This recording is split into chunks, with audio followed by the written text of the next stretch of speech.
है। आत्मा अजर अमर अविनाशी है, जो रामायण में लिखा है कि ईश्वरंश जीव अविनाशी और चेतन अमल सहज सुख राशि। यानी सत्संग कोई कहानी किस्सा का नाम सत्संग नहीं है, जो गाँव में सत्संग है और हम आप ढोलक मंजीरा बजा रहे हैं, नाच गान है, नाच रहे, भागवत बज रही है, ताली पिट रही है और नाच हमारी माता बहन देवियां नाच रही हैं और यानी भजन गा रहे, ताली पिट रही है, ये सत्संग नहीं है। सत्संग गाने बजाने का, किसी कथा कीर्तन का, किसी कथा वार्ता का नाम सत्संग नहीं है माता बहन देवियों प्रेमियों। सत्संग महात्मा कहते हैं, सत्संग किसको कहते हैं? सत्संग, सत्य के संग को ही सत्संग। और सत्य क्या चीज है? सत्य तो ये आपका हमारा शरीर भी सत्य नहीं, ये भी किराए का मकान है, ये भी दूसरे की अमानत है, ये भी दूसरे की धरोहर है। जब सांसों की पूंजी खत्म हो जाएगी, ऊपर से चालान कट जाएगा, इनके दूध जब वो नोटिस लेकर आ जाएंगे, अरे श्यामलाल, अरे रामलाल, ये मकान खाली करो। जब तुम खाली नहीं करेंगे, जबरन निकाल करके आत्मा को बाहर कर देंगे, शरीर धर्म से जमीन पर गिर जाएगा। तो ये शरीर सत्य है नहीं। फिर सत्य क्या है?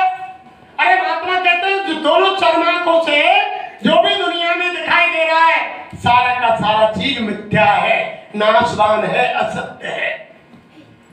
तो सत्य क्या है? वो यानी परम पिता परमात्मा की अंश जीवात्मा जो इस मनुष्य शरीर में बैठी है, वो सत्य है। वो अजर अमर अविनाशी है, वो कभी मरती नहीं है। वो अपने कर्मों के अनुसार कपड़ा धारण करती है, कभी गधा बना दिया, घोड़ा बना दिया, सुअर बना दिया, बिल्ली बना दिया, चूहा बना दिया, कीट पतंग बना दिया, पेड़ पौधे बना दिए, कर्मों के अनुसार। यानी वो भोगती रहती है, लेकिन आत्मा कभी मरती नहीं। वो अजर अमर अविनाशी, जो रामायण में लिख दिया कि ईश्वरंश जीव अविनाशी, चेतन अमर सहज सुख। वो यानी अजर अमर अविनाशी है, वो यानी सत्य है। आत्मा सत्य है, ये शरीर सत्य नहीं है, आत्मा सत्य है। फिर महात्मा कहते हैं, एक आत्मा सत्य और दूसरे यानी वो परमपिता परमात्मा सत्य। तो ये दो सत्य हैं, आत्मा और परमात्मा। तभी तो कहते हैं आत्मा सो परमात्मा और परमात्मा सो परम गति। तो आत्मा का संग अगर परमात्मा से कराया जाता हो, जहां आत्मा को परमात्मा से मिलाया जाता हो, उसको कहते हैं सत्य। सत्य को या सत्य से जोड़ा जाता हो, एक एक शब्द अमूल्य है, बातचीत करो तो तेरे घरों मिल जाएगा, लेकिन ये शब्द जीवन में नहीं मिलेंगे, महात्मा की वाणी जिंदगी में नहीं मिलेगी। कहीं भी सुनते रहो, लेकिन जो मैं बता रहा हूँ ये साईं महाराज के वचन है, हमारी कोई न बात नहीं। यानी आत्मा सत्य है, परमात्मा सत्य है। जहाँ आत्मा को परमात्मा से मिलाया जाता हो, जहाँ सत्य का संग सत्य से कराया जाता हो, उसको कहते हैं सत्य। ये सत्संग। सत्संग ये थोड़ी है हम तुम ढोलक मंजीरा बजा रहे हैं, ये तो मन को खुराक देना है। हमारे जो मालिक के वचन है, इनमें ढोलक मंजीरा बजाना भी ठीक नहीं है। ढोलक मंजीरा बजाएंगे तो मन को खुराक मिलेगी, मन बलवान होगा, आत्मा नहीं। यानी मालिक की प्रार्थना, मालिक का भजन तो अंदर से बोला जाता है, आत्मा से, अंदर की ग्रह तरफ से आंख बंद करके मालिक का ध्यान लगा करके जब प्रार्थना की जाती है, जब भजन किया जाता है। ये थोड़ी है ढोलक मंजीरा बजा रहे, नाच रहे, गा रहे, ताली पीट रहे कि हम क्या कर रहे हैं, कि सत्संग कर रहे हैं, कीर्तन कर रहे हैं। वो कीर्तन तो 24 घंटे हो रहा है, वो तो केवल सुनना है। जो रामायण में लिखा है कि पांचों शब्द में बाजते होत 36 राग, बे मंदिर छूने पड़े बासन लागे का। इस मनुष्य मंदिर में 24 घंटे घंटा, घड़ियाल, शंख, अनद बाजे 24 घंटे इसमें बज रहे हैं, लेकिन अंदर की जीवात्मा के आंख कान जन्म जन्मांतरों के अच्छे बुरे काम की गंदगी से बंद हो गई प्रेमियों। जहाँ हमारी माता बहन देवियां बिंदी लगाती हैं और हमारे भाई लोग टीका चंदन लगाते हैं, इस जगह जीवात्मा बैठी हुई है। और जीवात्मा के अंदर एक कान, एक आंख और एक नाक है। बाहर की चर्मांकों से भगवान का दर्शन नहीं होता है। और वो आंख मिलेगी कहाँ? जब महात्माओं के पास जाएंगे, जब वो युक्ति बताएंगे। बाहर की आंख अभी हमारी यानी कोई जाला आ जाए, मोतियाबिंद हो जाए, काला पानी आ जाए, कोई दिक्कत हो जाए, डॉक्टर के पास जाते हैं, आई सार्जन के पास, कोई अंजन मंजन ड्रॉप दे देता है, लेंस बदल देता है और चश्मा लगवा देता है, पुनः दिखाई देने लग जाता है। ऐसे अंदर की आत्मा के डॉक्टर होते हैं महात्मा। जब उनके पास जाएंगे, अंदर की तीसरी आंख जब खुल जाएगी तो घर बैठे देवी देवता, भैरव, भूमिया, ईसा, रामकृष्ण, हनुमान, चंडी, दुर्गा सबका दर्शन हो जाए। बाहर की चर्म आंखों से भगवान का दर्शन नहीं, वो तो अंदर की आंख से होगा प्रेमियों, जिसको थड़ाई कहते हैं, शिवनेत्र कहते हैं, जिसको ज्ञान चक्षु कहते हैं। जहाँ जीवात्मा बैठी हुई है उसके अंदर तीसरी आंख है, वो खुलेगी तब भगवान का दर्शन होगा, तब यानी देवी देवता का दर्शन होगा, तब स्वर्ग वैकुंठ का दर्शन होगा, जब राम कृष्ण का दर्शन होगा। ये हम तुम जो मंदिर में कर रहे हैं ये तो यानी दिखावे की पूजा कर रहे हैं, लेकिन असली पूजा तो तब होगी जब अंदर की तीसरी आंख। वो जन्म से ही हमारे गुरु महाराज ने बताया कि दो दूत कंधों पर बैठकर आते हैं और सीसीटीवी कैमरा प्रत्येक जीव के सर पर लगा हुआ है। वो कैमरा गुरु महाराज ने बताया ऐसा है, वो लोहे लक्कड़ स्टील का नहीं है, वो खराब हो गया। और वो दोनों दूत दो किताब लेकर के बैठे हुए, लेकिन 5 वर्ष तक कोई कर्म नहीं लगता है धर्म प्रेमी। 5 साल तक, 5 साल से एक दिन ऊपर जीव का हो जाता है, तभी वो दोनों दूत लिखाई शुरू कर देते हैं। कैमरा का बटन ऑन कर दिया जाता है, तो यानी पहाड़ में, पर्वत में, जंगल में, अंधेरे में, उजारे में, शीश महल में, जमीन में, गुफा में, अच्छा बुरा जो भी कर्म करोगे वो सबकी रील बन रही, सबकी छप रही है। वो पेंडुलम तैयार हो रहा है, सबकी चिप बन के तैयार हो रही है। दोनों दूत लिख रहे हैं, एक अच्छा लिख रहा है और एक बुरा लिख रहा है। दोनों दूतों की लिखाई हो रही है, दोनों लगातार। लेकिन जब सांसों की पूंजी खत्म हो जाएगी, जब धर्मराज के दरबार में आत्मा पेश की जाएगी, दोनों दूत किताब ले जाकर के डाल देंगे कि इस जीव ने ये अच्छा किया, ये बुरा किया। तब वो कहेगा नहीं नहीं, जो अच्छा लिखा है इसने ये तो मैंने किया, लेकिन ये बुरा इसने लिखा है मैंने नहीं किया। जब धर्मराज क्या कहेगा, अरे इनकी वो चिप लाओ, पेंड्रम लाओ, सीडी में डाल देगा और सारी पिक्चर तुम्हारे सामने दिखा दी जाएगी। जब कहेंगे देखो खटौती वालों कौन है, ये अच्छे करो बुरे करो, देखो जब शर्म से नीचे झुकना, सारा हिसाब किताब है। मत बुरे कर्म कर बंदे, नहीं तो पछताएगा, और भगवान की नजर से तू कभी ना बच पाएगा। उसकी नजर से धर्म प्रेमियों कोई बचने वाला नहीं। हम किसी की उंगली काटेंगे तो 10 बार कटवानी पड़ेगी, किसी की गर्दन काटेंगे 10 बार कटवानी पड़ेगी, किसी को धोखा देंगे 10 बार धोखा खाना पड़ेगा। वो मालिक 1 का 10 देता है, अगर अच्छा करेंगे तो 1 का 10 मिलेगा, बुरा करेंगे तो भी 1 का 10 मिलेगा। वो हमेशा यानी बढ़ा करके देता है। इसलिए हमारे गुरु महाराज कह रहे हैं, और ये भी शंका निकाल लेना माता बहन देवियों भाई लोगों, कि भगवान माफ करता है, भगवान कदापि माफ नहीं करे। भगवान ने कभी माफ नहीं किया। अभी आपको बताया, खुद को बदला देना पड़ा, त्रेता का बदला द्वापर में देना पड़ा। आदि उम्र गोपिकाएं, आपने कोई महाभारत सुनी है, आदि उम्र गोपिकाएं भगवान के साथ रही, और भगवान से हम तुम तो नकली पूजा कर रहे हैं मंदिर में, लेकिन भगवान से इतना प्यार गोपिकाओं का था कि जब भगवान कृष्ण की बंसी बजती थी, अगर आटा गूंद रही है, अगर स्नान कर रही है, सब्जी काट रही है, बर्तन साफ कर रही है, अर्ध स्नान किया या अर्ध कपड़े पहने, और बंसी सुनते ही घर से निकल पड़ती थी। ये सुध नहीं रहती कि हमने कपड़े नहीं पहने, या हमारे हाथ आटे में सने हुए हैं, या बर्तन साफ कर रही हैं। इतना प्यार भगवान कृष्ण से गोपिकाओं का था। और अंत में क्या हुआ, ये भी तुमने सुना होगा कि समय समय की बात है और समय बड़ो बलवान, और भीलन लूटी गोपिका बे अर्जुन भी। जब भगवान अपने धाम को जाने लगे तो अर्जुन का अपमान खत्म करने के लिए अर्जुन को गोपिकाओं को द्वारका लेने के लिए भेज दिया।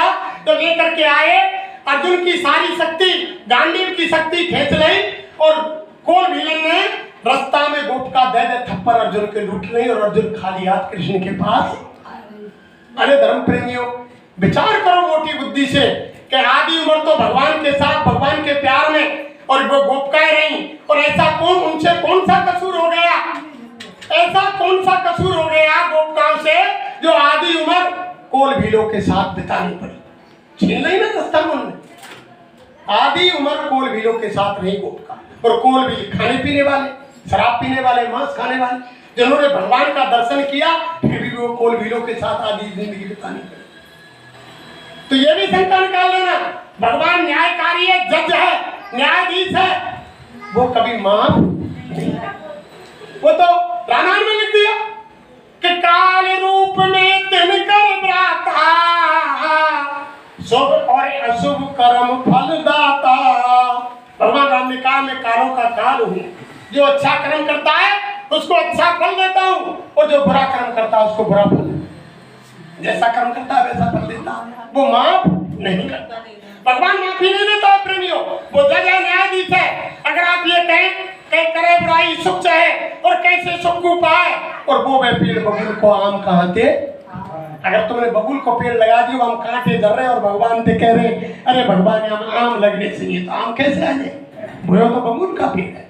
तो इसलिए जैसा कर्म करेंगे वो भोगना पड़ेगा, भगवान माफ नहीं करेगा। यही बात रामायण में भगवान ने राम ने कही, यही गीता में कृष्ण ने कहा कि कर्म करेगा बंदे, फल की इच्छा मत करना इंसान, और जैसा कर्म करेगा वैसा फल लेगा भगवान। यह है गीता का। बताओ कब कहा कि मैं माफ करूं? माफी कहाँ मिलती है? माफी संत फकीरों के दरबार में मिलती है। ये माफ करते हैं, ये हर चीज को माफ करते हैं। जब सुतीक्षण को आश्रम से, वो कथा तो आपने सुनी होगी, अगस्त मुनि के या उनके शिष्य थे सुतीक्षण। एक दिन क्या हुआ, गंगा स्नान के लिए भेज दिया सुतीक्षण को, ठाकुर जी स्नान करावे। फिर गंगा जी के घाट पे पहुंची, वहां जामुन को पेड़ो जामुन पक रही। अब जामुन पक रही तो बाको मन ललचायो, जब ठाकुर जी सालग्राम में ले और जामुन के पेड़ में दे, और जामुन जा पड़े और सालग्राम जी तय करके वहां गंगा जी में कूद जा, झिक्के जामुन खाई, सब ठाकुर जी सालग्राम गंगा जी में। अब घुसाओ बाद में कि गुरु महाराज की पूजा को समय है, में काले चलू, तो पहले समय में मोटी मोटी जामुनी हटवाने सिंहासन में स्नान करा की जामुने धर दी सालग्राम की जगह, जब ले जाके और मां मंदिर में धर दी। अगस्त मुनि उनके गुरु पूजा करवे गए, पहले दूध डालो और फिर पानी डालो, गंगा जल डालो, रुमाल को घिस्सा दियो, जब जामुन को छोल कासो उछले। जब नाराज है अगस्त मुनि बोले अरे बच्चा सुतीक्षण, ये क्या सालग्राम है, ये क्या हो गया?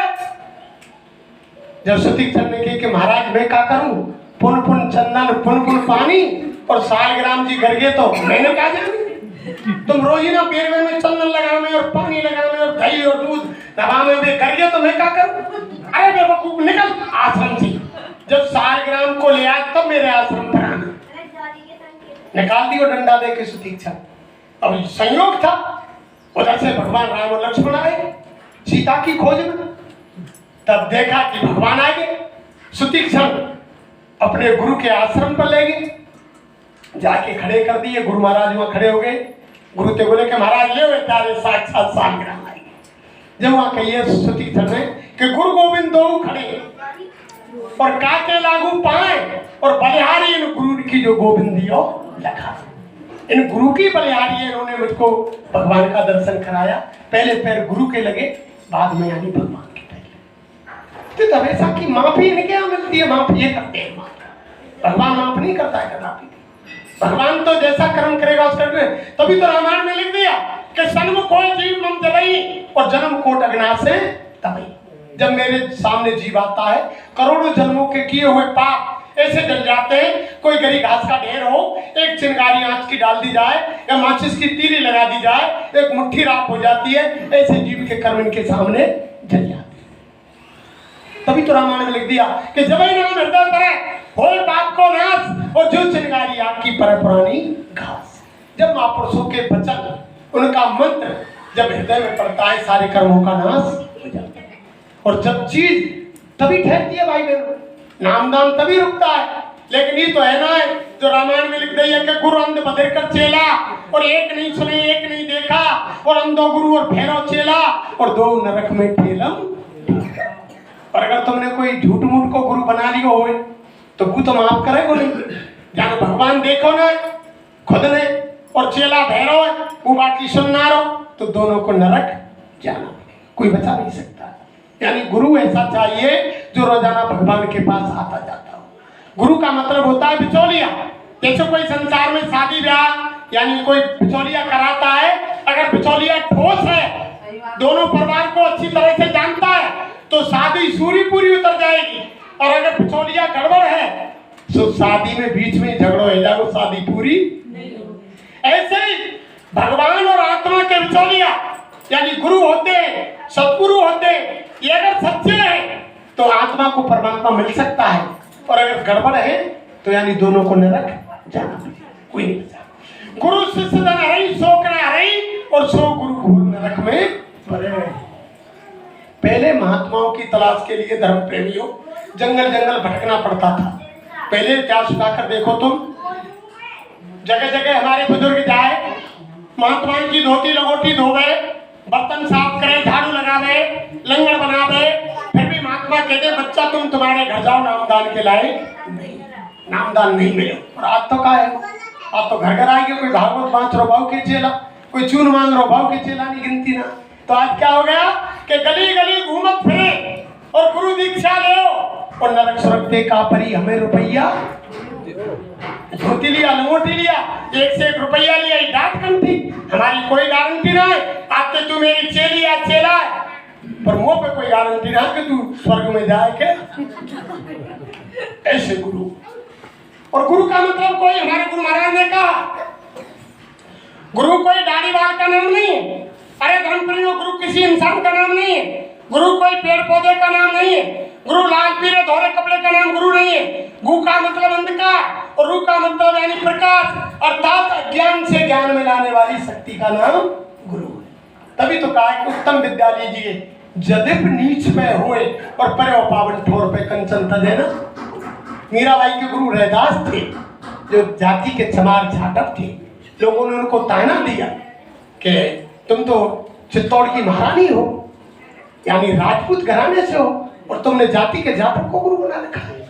लेकिन वो सतगुरु उन्होंने यानी गाया, जब सच्चे सतगुरु मिल गए कि पग घुंघरू बांध मीरा नाची रे, लोग कहीं मीरा बही बाबरी, सास कहे कुल नाची रे, जहर का प्याला राणा जी भेजा, पीवत मीरा हंसी रे, और पग घुंघरू बांध मीरा। जब मीरा को सच्ची चीज धर्म प्रेमियों, माता बहन देवियों, घर परिवार राज खजाने, कोई कमी थोड़ी थी मीरा के पास, राज परिवार था, चित्तौड़ की महारानी थी, हीरा पन्ना पुखराज खजानों में भरे हुए थे। लेकिन इस संसार की धन दौलत से बढ़कर, राज खजाने से, राजकाज से बढ़कर कोई बड़ी दौलत जब उनको मिली, तभी तो उन्होंने घर परिवार को छोड़ा। अगर कोई छोटी चीज मिलती तो मीराबाई नहीं छोड़ती। तो ये तो कुछ नहीं है, ये तो नाचवान धन है। तभी तो मीरा ने गाया कि पायो जी मैंने नाम रतन धन, वस्त्र अमोलक दी मेरे सतगुरु, करी कृपा अपनायो, और चोर न लेवे राज न हारे, दिन दिन होत सवायो, पायो जी मैंने नाम रतन धन। जब वो नाम का दान वो यानी महात्माओं से लेंगे, जब सच्चे गुरु मिल जाएंगे, तो वो दौलत यानी, तभी रामायण में तो लिख दिया कि सतगुरु मिले तो सब मिला, नहीं तो मिला न कोई, और मात पिता सुत बांधवा ये तो घर घर। अगर सतगुरु मिल गए तो सारी चीज मिल गई, नहीं माता पिता बच्चे बच्चे तो हर घर परिवार में होते, कुछ नहीं मिला। तब महापुरुषों ने कहा कि सतगुरु खोजरी प्यारी, जगत में दुर्लभ रतन यही है। जब इनकी खोज करोगे तब मिलेंगे, चीज नहीं मिलेंगे। लेकिन जब तक महापुरुषों के पास धर्म प्रेमियों, माता बहन देवियों नहीं जाएंगे, काम नहीं बनेगा।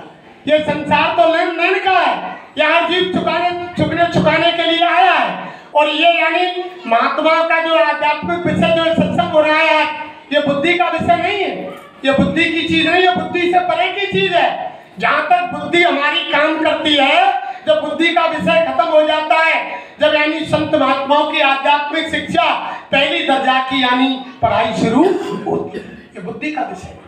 तो रामायण में लिखा है कि नाम रूप दो अखत कहानी, और समझी जाए न जाए बखानी। इस चीज का ना बखान कर सकते हैं ना समझ सकते हैं, वो तो केवल देखने की चीज है जब महापुरुष दिखलाते हैं। देखो धर्म प्रेमी, यहाँ तो संसार का रिश्ता नाता ऐसा है, एक दूसरे के कर्म कर्जे को चुकाने के लिए कोई ना कोई कारण ऐसा है, कोई जो कराए उसको भोगना पड़ता है, कोई सास बहू में झगड़ा हो रहा है तो पहले कर्म का खेल है, ऐसी चीज नहीं। ये तो कर्म कर्जा चुकाने के लिए यहाँ दिया गया, ऐसे नहीं आया। और देखो किसी संत महात्मा की दया से, और ये मनुष्य शरीर की लाश योनि गाय बैल होती है। हमारे धर्मशास्त्र कहते हैं गाय को, हिंदू धर्म में गाय बैल को क्यों पूजा जाता है? जो अंतिम योनि होती है मनुष्य शरीर में जब आता है जीव तो गाय बैल की जब योनि खत्म हो जाती है, गाय तो कन्या बनती है और बैल यानी बच्चा बनता है। लेकिन अचानक किसी ने संत महात्मा के दर्शन कर लिए। कहूं जैसे संत महात्मा के दरबार में कोई कुतिया पहुंच गई, कोई शेर पहुंच गो, उसके दर्शन कर लिए तो उसको सीधी मनुष्य योनि मिल जाएगी, डायरेक्ट मिल जाएगी, लेकिन उसके स्वभाव नहीं बदले। ये बात जरूर है, स्वभाव नहीं बदलेगी। अगर गाय से लड़की बनेगी तो वो इतनी सुशील और इतनी सज्जन होगी, हर इंसान ये कह लो कि फलाने की औरत है, का बड़ी लक्ष्मी है, बड़ी देवी। और भाई कोई लोग बैल से योनि में आएगा मनुष्य की में तो कहेंगे कि फलाना आदमी बड़ा देवता है। लेकिन और डायरेक्ट योनि में आ जाएगो, शेर की योनि से आएगो तो बाकी कर्म नहीं बदलेगी। कोई मांस खावेगो, खूंखार देगो, भी कर्म नहीं करेगो। अगर कोई कुतिया के औरत में आ गई तो 10 करण में सुबह जग के जाएगी और जब तक झगड़ा नहीं कराया आवेगी जब तक बात चैन की रोटी अच्छी नहीं लगेगी। ये कर्म का खेल है और एक दूसरे के चुगने चुकाने के लिए आता। ये सारी चीज संत महात्माओं के यहाँ धर्म प्रेमियों, माता बहन देवियों, या प्यार महात्माओं का सिखाया जाता है जब तक यानी आपस में। तभी तो रामायण में लिखा है जहाँ सुमतता संपत नाना, जहाँ कुमतता विपत निदाना। जहाँ सुमति है या परिवार में प्यार है, वहां अगर मालिक ने सब्जी रोटी चटनी रोटी दी है और परिवार एक साथ बैठकर बड़े प्यार से खा रहा है तो वह गृहस्थ जीवन स्वर्ग के समान व्यतीत हो रहा है। और अगर खूब रुपया पैसा माल भरे हो, सास बहू में झगड़ो है रहो, बहू बेटा में है रहो, पति पत्नी में है रहो, खीर पूरी बनी है, हलवा पूरी बनी है, तमाम पकवान बने और खीर की डेगची लात मारी उधर गई, पूरी की छबरिया इधर गई, हलवा की परात बितकू जा रही है, सास बा कोने में बैठी है, बहू का बा कोने में बैठे हो, ससुर बितकू बैठे हो और छोरा बितकू बैठे हो, ना कोई खा रहा और सब सामान फिटो तो इससे क्या? इसलिए महात्मा प्यार से खिलाते हैं। जब तक प्यार से नहीं रहेंगे, हमारे गुरु महाराज तो ये कहते हैं जब भी तुम कोई काम करो, घर में झाड़ू पोछा लगाओ, सब्जी काटो, बर्तन साफ करो, आटा गूंदो, रोटी बनाओ, उस समय यानी भगवान के नाम का स्मरण करो, जय गुरुदेव बोलते चलो। जब तुम सब्जी काटोगे, रोटी बनाओगे तो वो यानी भोजन नहीं, वो मालिक का यानी वो प्रसाद बन जाएगा। जब प्रसाद बन जाएगा, जो भाई बहन उसको ग्रहण करेगा उसकी बुद्धि ऑटोमेटिक बदल जाएगी। और अब घर में झगड़ो है, वो सास बहू में झगड़ो है, वो रोटी ना बनी आज पूरे दिन, सास बहू दो लड़के बैठी है, छोरा ड्यूटी पे ते आए, माँ को जो बहुत आए कही के ते रोटी क्यों ना बनाई, पूछो क्या मम्मी अब बात झगड़ो है। अब मम्मी ने करे कि मुख मरना है, पूछ लेते ही बहू अब बान के छोड़ रोटी बना तू जल्दी। गलत शब्द है, सत्संग की चीज नहीं। जय गुरुदेव। देखो उधर जब बातें जबरदस्ती करी कि खाना बना तू, अब वो सब्जी काट रही और गाली दे जा रही कि मैं तेरे मुंह पे मैं आग भराऊंगी और तमाम तरह की गाली दे रही और गुस्सा में भोजन तैयार कर रही। जिस भोजन को कोई खाएगा बाकी बुद्धि ऑटोमेटिक खराब, गुस्सा भर गई ना, वो तो राजी से भोजन ना बन रहा, प्यार से भोजन नहीं बन रहा, उस भोजन में क्रोध पैदा हो गया। माता बहन देवी वो हमेशा यानी जो भाई बहन उसको खाएगा उसकी बुद्धि बदल जाएगी, उसमें क्रोध आ जाएगा। इसीलिए तो अपनाते हैं। ये संसार सारा लेन देन का है। देखो मैं आपको बताऊं, एक बच्ची थी 12 साल की और उसने अपने एक सतगुरु के पास जाकर कुमारी ने ही नाम ले लिया 12 साल के अंदर। रोजाना भजन करती थी। अब भजन करे 18-20 साल की हो गई। जब उसके घर वालों ने देखा कि बच्ची शादी लायक हो गई तो उन्होंने बच्चा देख करके और शादी कर दी। कोई सत्संगी नहीं मिला, यानी गुरु भाई नहीं मिला, संसारी मिले। शाकाहारी थे लेकिन संसारी थे, वो भगवान को गुरु को नहीं मानते थे।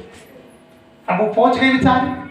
अब वो जब सब काम करके भजन करे चद्दर डाल के तो बा को पति है का वो पीटे बा, ये क्या भजन होता है, ये क्या पूजा होती है। चद्दर डाल के बैठ जा, तू ना माँ की सेवा ना बाप की ना हमारी सेवा, गाली दे और वह पीटे। अब बाकी पिटाई पे तंग आके वो गुरु महाराज के पास गई। गुरु महाराज से बोली कि साईं महाराज वो हमारा पति है, वो हमको पीटता है, भजन करते हैं। अरे बच्ची कोई बात नहीं, चली जाओ तुम भजन कर और भजन में समय बढ़ा दो। अब आने 1 घंटा की जगह 1.5 घंटा करा, और 1.5 घंटा भजन करे तो और ज्यादा पीटे, और ज्यादा पीटे। दोबारा फिर वो आश्रम पे गई, मतलब जैसे 3 कार्यक्रम लगे हमारे यहाँ, होली को, भंडारे को और गुरु पूर्णिमा का। तो कार्यक्रम पर पहुंची, सत्संग सुना, गुरु महाराज अकेले कुर्सी पर बैठे थे। जाकर दंडवत प्रणाम किया, आशीर्वाद लिया। स्वयं महाराज से बोली कि गुरु महाराज मैंने भजन में समय बढ़ा दिया और वो अब भी नहीं मानता, हमारा घर वाला हमें पीटता है। वो तो सब जानते थे कि कौन से कर्म की गति है। फिर उन्होंने कहा रे बच्ची कोई बात नहीं, तुमको भोजन तो भरपेट मिलता है ना। कि हाँ स्वामी जी भोजन तो भरपेट मिले, कि जाओ घर भजन करो। फिर आ गई वो घर, फिर भजन करे, फिर मारेगा। अब वो आत्महत्या तो इसलिए नहीं कर सकती कि वो गुरु की बंदी थी। अगर आत्महत्या कर लेती तो फिर मनुष्य शरीर बार बार मिलने वाला नहीं, ये बेकार चला जाएगा। जैसे आज हम फांसी लगा लें, जहर खा जाए, कोई कुआ तालाब में डूब जाए, लेकिन वो किसी संत की शिष्या थी, वो ये काम नहीं कर सकती, वो पिटाई को सहन करती गई। जब तीसरी बार सत्संग आया तो उसने मन में विचार किया कि अब की बार मैं गुरु महाराज से तेजी से कहूं। सत्संग सुना, गुरु महाराज के पास गई, आशीर्वाद लिया, पैर छुए, फिर बोली कि स्वामी महाराज क्या आशीर्वाद, और तुम हम बार बार आपसे विनती प्रार्थना करती, तुम हमारी बात को सुनते नहीं है। वो हमारा घर वाला, वो हमारा संसारिक पति हमको भजन करते बेकसूर पिटाई करता है। अरे बच्ची तुम नहीं जानती, पहले जन्म में तुम उनकी सौतेली माँ थी, माँ। अब सुनो पिछले जन्म का खेल माता बहन देवियों भाई लोगों, कि तुम पिछले जन्म में उनकी सौतेली माँ थी, माँ। तुम अपने बच्चे से प्यार करती और उस बच्चे से ईर्ष्या करती, रोज पिटाई करती, कमरे में बंद कर देती, भरपेट भोजन नहीं देती। अरे बच्ची तुमको किसी की दया से भरपेट खाना तो मिल रहा है, चली जाओ घर वापस जाकर भजन करो। जब गुरु महाराज ने भेद खोला तो जो भी घर में ड्रामा हो रहा है ये पिछले जन्मों का खेल है। सब जीव चुकने चुकाने के लिए परिवार में आया है, कोई किसी का नहीं है यहाँ दुनिया में। जाने के बाद कैसी भी जवान मौत है जा, 10-12 दिन में सब 12-13 दिन तक याद करें और सब बेरंग रंग जाए, फटाफट भूल जाए। कोई किसी का यहाँ नहीं है, केवल चुकने चुकाने का ये संसार है। और यहाँ मरे की पूजा होती है प्रेमियों, या जीवित को नहीं पूजता है कोई संसार के अंदर। भगवान राम आए धरती पर, लोगों ने उस समय राम को राम नहीं माना। अगर भगवान राम को राम भगवान समझ जाते तो पूरी अयोध्या वनवास को चली जाती। केवल राम सीता लक्ष्मण गए और वो भी वनवास राम का हुआ। लेकिन आज हम तुम रामायण पढ़ते हैं तो उनकी पत्नी सीता अपने पति की सेवा के लिए जंगल चली गई और आज हम एक लोटा पानी भर के ना गा सके। उनकी पत्नी तो भगवान राम ने मना किया सीता से, एक सीते तुम जंगल मत चलो, वहां तुम्हें ये फूलों के बिछौना गलीचा नहीं मिलेंगे, खाने को 3600 प्रकार के भोजन नहीं मिलेंगे, जमीन पर सोना पड़ेगा, कंदमूल फल खाने होंगे और जंगल में जानवर होंगे। तब सीता ने क्या कहा कि जल बिन मीन नदी बिन वारी, ऐसे नाथ पुरुष बिन नारी। सीता ने राम से कहा हे प्राणनाथ, जैसे जल के बिना मछली बेकार है, ऐसे पानी के बिना बारी बेकार है, ऐसे ही संसार में अपने संसारिक पति अपने संसारिक स्वामी के बिना पत्नी बेकार। मैं तुम्हारे साथ चलूंगी, कुछ भी जबरन गई। और आज हम तुम सत्संग सुनवे जा, मैं तो देखे करूं गामन के सत्संग में हमारी माता बहन देवियां और बुजुर्ग माताएं जाए और घर में आए कि खाट पे बैठ गई और घर से बाहर से आदमी चले आओ, बानी कहीं के ना सुन नहीं का बानी काई करे कि एक लोटा पानी भर दी दो कि कहाँ से आओ जाने मेरे बस की ना है, मैं सत्संग सुन के आई हूँ, वहां तुम्हें तो हैरान रह रही हूँ, पीवे तो पी ले वो भर रोती है। फिर ऐसा सत्संग सुनने से क्या फायदा, यानी सुनने से क्या फायदा। हर चीज पर अमल करो। हमारे गुरु महाराज ने कहा अभ्यास की तैयारी हो रही है। स्वयं महाराज ने संत महात्मा सूत्र बताते हैं कि जब रास्ते में कोई वाहन निकले और लीक में कुत्ता बैठ जाए, रोड पर कुत्ता बैठ जाए, वाहन को मोटरसाइकिल कार गाड़ी उसको देख करके खड़ा नहीं हो तो समझ लो कि विनाश की तैयारी हो। और मर्द को देख करके औरत खाट से खड़ी नहीं हो तो समझ लो कि विनाश की तैयारी। पहले बुजुर्ग माता ने पूछा आज भी ये हमारी बुजुर्ग माता खाट पर नहीं बैठती, किसी चाहे देवरी लग रहा साथ में, लेकिन खाट पर नहीं बैठेंगे, नहीं सुतरे। और आज का है वो, आज भले पूरा परिवार चले घर, लेकिन आज की औरत खाट से खड़ी है। तो विनाश की तैयारी हो रही है माता बहन देवी, धरती पर विनाश होना है बहुत बार। ये सारे सूतक हैं। तो बड़े की पूजा करता है संसार प्रेमी, जीवित की नहीं करता है।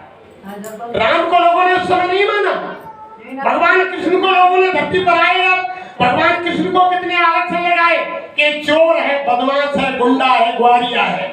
भगवान कृष्ण को लोगों ने भगवान नहीं माना।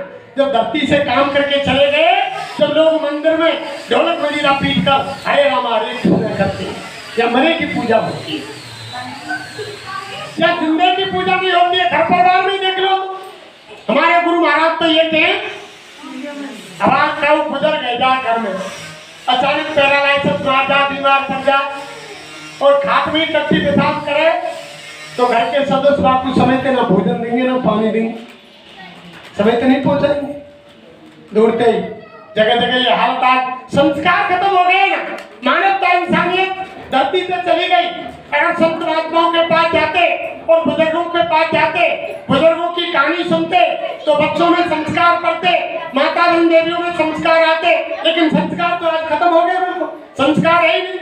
अरे देखो, एक गुजरात की मैं आपको घटना बताता हूँ कि एक माँ बाप ने अपने बच्चे को, एक ही बच्चा था, बड़ी मेहनत मजदूरी रिक्शा चला करके बेलदारी करके पढ़ाया लिखाया, इतना किया कि इतना पहुंचा दिया कि लड़का प्रोफेसर बन गया, लेक्चरर हो गया।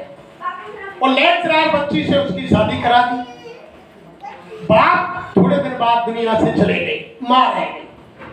शहर में सूरत में कोठी बना ली 3 मंजिल की। मां को अचानक पैरालाइसिस मार गया, लकवा। अब रोजाना ड्यूटी पे दोनों आने, तो बहू के देखो आज फैसला कर ले, अगर तुमने तुम्हारी बात रखनी है घर में, तुम्हें मेरे पियर को मुंह पे आकी तेरी मैया की सेवा, और अगर तुमने मैं रखनी हो तो यार माँ तुम्हारी रास्ता के बगल को करती हो। देखो संस्कार की तो बात होती है, संस्कार नहीं। जब हम तुम बुजुर्गों की सेवा नहीं कर सकते, क्या कर सकते? जिन्होंने हमको पढ़ा लिखा सब कुछ दिया, अगर बुजुर्ग नहीं होते तो हम कहां से आते हैं? तो फिर उसने क्या फैसला किया कि माँ तो थोड़े दिन की है, माँ हट जाएगी तो रास्ता पे कोई बात ना है, अगर बीवी चली गई तो जीवन खराब है। अब माँ अचानक सभी का समय था, माता बहन देवियों, सत्य घटना है, ये कोई कहानी किस्सा नहीं। माँ को गोदी में लिया उनके बच्चे ने, सीढ़ियों पर ले जाता हुआ 3 मंजिल तक ले जा रहा। माँ कह रही बेटा कहाँ ले जा रहा है? कि माँ तुमको मैं सैर की सैर कराने ले जा रहा हूँ 3री मंजिल पर। माँ ने कहा कि मेरा बेटा कितना सपूत है और मुझको सर्दी में धूप दिखाएगा, कितना सपूत है बेटा, युग युग जीता है। माँ आशीर्वाद दे रही और 3री मंजिल पर ले जाके बैठी। माँ बैठा गई, यानी कुछ रात की सांस ली। माँ ते कही माँ देख ले खूब सैरे, धूप ले ले। फिर दोबारा गोदी उठाई और 3 मंजिल की कोठी से और गली में माँ का राम नाम सत्य, ये संस्कार है आज। तो देखो, यानी संसार में मरे की पूजा होती है। राम को लोगों ने नहीं माना, कृष्ण लोगों ने नहीं माना। हमारे गुरु महाराज कहते हैं कि मरे जिंदे पे तो राखी दंगम दंगा, बूढ़े बड़े आदमी तो जिंदे पे दंगम दंगा राखेंगे। अब बूढ़ो काऊ को मन कर रहा एक बार कह दे कि लाला बहू एक हलवा बना दो, जब काटेंगे अरे जो बूढ़े को देखो छोई छोरान को तो घी चीनी और सूजी ना है, अब बूढ़े का हलवा करो, बच्चा स्कूल जा रहे मैंने खावे पुना। तो महात्मा क्या कहते हैं कि जिंदे पर राखी दंगम दंगा और मरे पे पहुंचाए गंगा, और जिंदे को गुर की डरी ना दिखाई और मरे पे नौमन खान करा। जिंदे को तो एक गुर की डरी नहीं देंगे बूढ़े बड़े, यानी तरस तरस के मर जाएंगे कि बेटा मीठ होगा दे, वो मर जाएगा जब काटेंगे कि हमारे दादा बाबा अटकाए भाई 4 गामन में 10 गामन में जानकारी है, 10 बोरी तो भाई इनकी करनी पड़ेंगी, नहीं नाक कट जाएगी हमारी। और वैसे पूजा एक दिन ना करी जब दादा अम्मा की तस्वीर बन गई, दीवार पर टंग गई, आलमारी में रख गई, और दिन जब घाट में परे टट्टी पेशाब में कर रहे समय से खाने और पानी ना दियो, जब मर गए तस्वीर बन गई सब घर के, फिर क्या कह रहे कि आजा लाला बहू आजा, ये हमारे मम्मी और दादा की ये तस्वीर, अगरबत्ती जलाओ और लंबले ढके उनको प्रणाम करो। जब तस्वीर टंग गई है मर के चले गए, जब इनकी पूजा, ऐसा संसार है। या मरे की पूजा होती है प्रेमियों, जिंदे की नहीं करते हैं। और आप तुम देख लो माता बहन देवी नाग पंचमी को पूजवे जाए ना नागे तो मंदिर में, जब पत्थर को नाग हो जाए गंगा जलते दूध ते फूल पत्ती ते पूजेंगी, और घर में सांस सांस को सांप निकला तो क्या करेंगे, डंडा ते मार देंगे। ये संसार का उसूल है। और देखो गणेश को बहाने चुआ बाबू पूजेंगे गणेश चतुर्थी के, भगवान को गणेश जी को महाराज को बहाने, और घर में झाड़ू दे रही है पोछा कर रही है, अगर झाड़ू हाथ में लग रहा है तो कोई चूहा चूहिया दिख गई तो झाड़ू दे पड़ती। ये ऐसा संसार का उसूल। ये मरे की पूजा होती है, या संसार में जिंदे को नहीं पूजते। जब मर जाए तो पत्थर को बन जाए, कछु की तस्वीर बन जाए जो लोग पूजते हैं। ये संसार का उसूल, ये संसार। तो देखो बहन प्रेमियों, महात्मा हमेशा बहुत दयालु होते हैं, ये हर जगह दया करते हैं। ये यानी कोई जगह यानी खाली ऐसी नहीं होती है महात्माओं की, जब तुम इनके पास पहुंच जाएंगे तो ये हर समय यानी दया के, ये अब यानी शक्ति दो प्रकार की आती है धरती पर, एक काल और एक दया। काल अवतार तो वो होता है जो निमित्त मात्र आता है, और ये निमित्त अवतार होते हैं। जैसे भगवान राम आए, कृष्ण आए, वो निमित्त अवतार आए, उनके निमित्त समय था कि इतने समय में तुमको राक्षसों का विनाश करना है और धरती पर यानी धर्म की स्थापना करनी है, भक्तों की रक्षा करनी है। तो एक दो बार तो वे समझावे, और ना माने तो हथियार उठायो, मार काट करी और राक्षसों को विनाश करो, धरती पर धर्म लाए, भक्तन की रक्षा करी और अपने धाम को चले। लेकिन सत्य महात्मा मारकाट में विश्वास नहीं रखते हैं, हमेशा दया करते हैं, हर चीज पर ये दया करते हैं। कोई जगह ऐसी खाली नहीं होती है जहां दया नहीं करते। इनकी दया की देखो, सावन सिंह महाराज सिख धर्म में 10 गुरु हुए, उनमें सावन सिंह महाराज हुए। और सावन सिंह महाराज के एक शिष्य ठाकुर सिंह, उन्होंने नामदान तो ले लिया, लेकिन जीवन में नामदान लेने के बाद भजन नहीं किया। जब उनकी उम्र के 15 दिन रह गए माता बहन देवियों प्रेमियों, तब ठाकुर सिंह सेवादार इतने थे कि गुरु के आदेश का पालन इतना करते थे, तन की मन की धन की सेवा तीनों प्रकार की गुरु के ऊपर नौछावर करते थे, लेकिन भजन नहीं किया। आलस के कारण जब 15 दिन उम्र में बाकी रह गए प्रेमियों, तो ठाकुर सिंह को सावन सिंह महाराज ने बुलाया। अरे के बच्चा इधर आओ। सावन सिंह आ गए सामने बैठे। अरे के बच्चा, तुम्हारी उम्र मात्र 15 दिन रह गई, ये बच्चा तुमने भजन नहीं किया। कि महाराज मुझसे भजन हुआ ही नहीं। ओ महाराज, मैं इस दुनिया से नहीं जाना चाहता, और मेरी 15 दिन उम्र क्यों कर रहे हो तुम? मेरी उम्र को बढ़ाओ महाराज, तुम तो शहंशाहों के शहंशाह, भगवान के भगवान, तुम यानी खुदा के खुदा, और तुम मेरी उम्र को लंबी करो। ऐसा मत करो गुरु महाराज, मेरी उम्र को बढ़ाओ। सावन सिंह महाराज ने कहा कि बच्चा ठाकुर सिंह, मेरा स्वयं का पुत्र 32 साल की उम्र में दुनिया से चला गया। मैंने उस मालिक से मेरे पुत्र की उम्र बढ़ाने के लिए मन्नत नहीं मांगी, भगवान के विधान को मैंने नहीं छेड़छाड़ की, तो बच्चा मैं तेरी उम्र कैसे बढ़ा सकता? अरे बच्चा, अभी समय है, अभी 15 दिन है, तू भजन कर ले। ठाकुर सिंह ने कहा कि महाराज मैं जानता ही नहीं कि ध्यान भजन कैसे किया जाए। सावन सिंह महाराज मंच से खड़े हुए और यहाँ अंगूठा लगाकर कहा, अरे बच्चा आंख बंद करो और सामने दूर देखो। 2 मिनट के अंदर, तभी तो महात्माओं ने कहा है कि गुरु राजी तो करता राजी, और काल कर्म की चले ना बाजी। 3 लोक खंड में, और गुरु से बड़ा न कोई, करता करे न कर सके, गुरु करे सो। तभी तो कहते हैं कि गुरु ब्रह्मा गुरु विष्णु गुरु देवो महेश्वरा, गुरु साक्षात् पार ब्रह्म तस्मै श्री गुरुवे। ज्ञान मूलम गुरु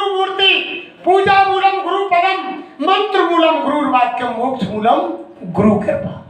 मोक्ष गुरु की कृपा होती है, भगवान की कृपा नहीं, गुरु की। वही बात राम ने कही।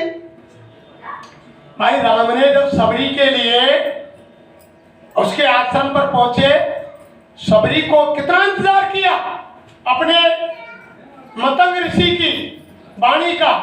जवानी में मतंग ऋषि ने कहा कि बेटी सबरी, लंबी कथा है उसकी, एक बहुत समय लग जाएगा। मतंग ऋषि ने कहा कि बेटी सबरी, जब तुम भील घर में जन्म लिया है, तुम्हारी धार्मिक आस्था है, तो एक दिन भगवान तुम्हारी कुटिया पर अवश्य आएंगे। तो सबरी ने गुरु के वचन को मान लिया और कुटिया को रोज रास्ता साफ करती, जंगल जाती, फूल ला करके बिछाती और फल तोड़ करके स्वागत के लिए रखती। जब दिन छिप जाता तो सबरी मन में विचार करती कि आज मेरे भगवान को कोई जरूरी काम इसलिए नहीं आ पाए, कल तो भगवान जरूर कुटिया पर। लेकिन विश्वास नहीं तो रहा धर्म प्रेमी। जैसे हम तुम विश्वास खत्म कर दें कि कौ गुरु ने मंत्र दे दियो कि हम कछी ना है, 10 साल तो यही करते करते आज तक कछी ना भयो, ना तीसरी आंख खुली ना भगवान दिखो। लेकिन वाले विश्वास नहीं तोड़ा, रोज यही काम करती। जवानी से बुढ़ापा आ गया, बुढ़ापे से सफेदी आ गई, कमर झुक गई, लाठी लेकर चलने लग गई, लेकिन सबरी ने विश्वास नहीं छोड़ा।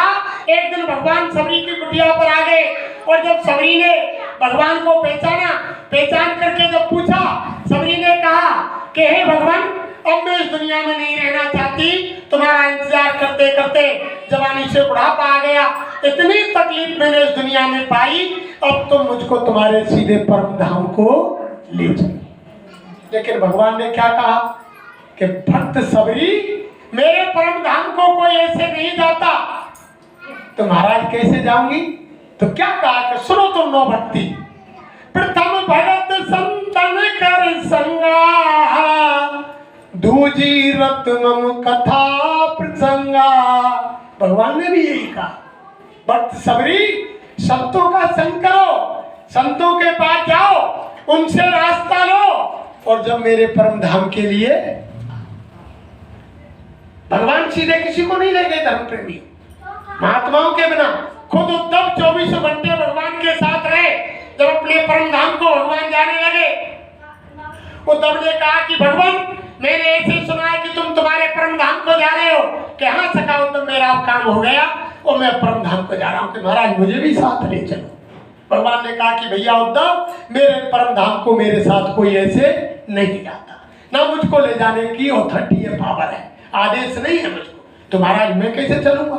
क्या तुम भद्र का आश्रम जाओ, भक्त के महात्मा से, ऋषि मुनि से रास्ता लो, बैठ करके योग करो, तब मेरे परम धाम को आओ। तब उद्धव ने कहा कि महाराज अब मुझ पे योग हो, मुझे तो बुढ़ापा है, तुमने पहले क्यों ना बताई योग करना हो? तो भगवान कृष्ण बोले कि तेने पूछी कभी पहले कि क्या धाम को चल रहा हूँ? तू आज पूछ रहा हो, आज मैं बता रहा हूँ। मैं साथ नहीं ले जा सकता, तुम सीधे भद्र का आश्रम जाओ, महात्मा के पास योग की क्रिया पूछो, जब मेरे धाम को।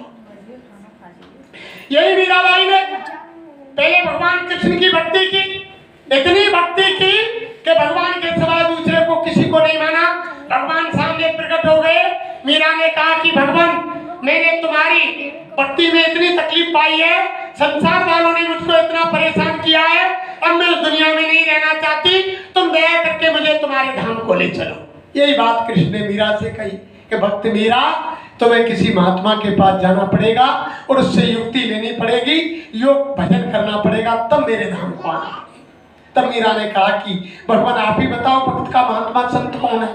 कि तुम चली जाओ, जाति के चमार जाटव है, रैदास है, उनके पास जाओ, उनसे रास्ता लो और भक्ति करो, तब मेरे धाम को आओ।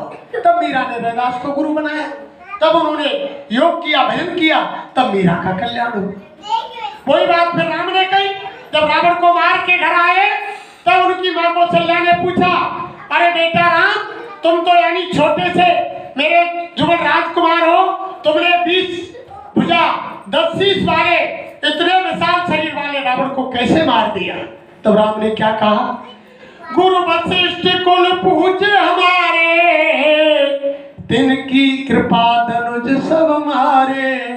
राम ने भी यही कहा, अरे माता, हमारा इसमें कोई वो नहीं, हमारे जो कुल के वशिष्ठ महाराज पूज्य गुरु हैं, उनकी दया से मैंने उनको मारा, मैंने कुछ नहीं।